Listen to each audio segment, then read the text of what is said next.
Hello, my name is John Walsh, and this is my PowerPoint on the geese infestation going on at Honeoye Lake. So, why is this a big deal? Why are geese causing such a nuisance on Honeoye Lake? Well, for one, geese leave big droppings wherever they please. This includes sandy bottom beach and property owners' docks and yards. This creates chaos for the residents on Honeoye Lake because geese poop can be very messy and usually stains the surface of the places it's been sitting on, and it makes it really hard to clean. Geese are also very territorial. This makes it hard to scare them away because, one, they don't scare easy to humans, and two, they're very aggressive, so they're hard to approach. Some solutions set in place by the Department of Environmental Conservation include extra hunting seasons for geese. This helps slow down the population by hunting some of the population off during the designated season. The DEC also has recommendations set in place for people who have geese nests on their property. They suggest disturbing the incubation cycle of these geese by puncturing holes into the eggs.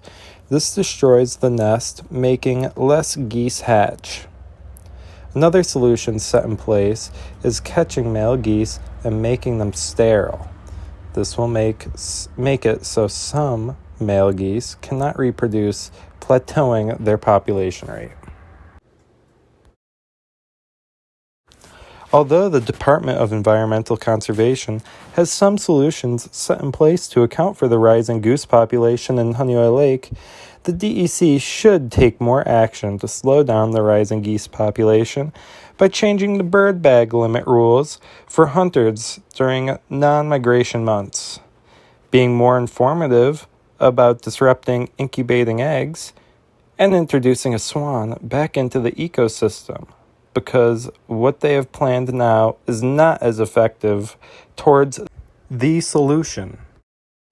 The DEC can take more action by changing the bird bag limit rules for geese in western New York that fall outside of the geese's migration months.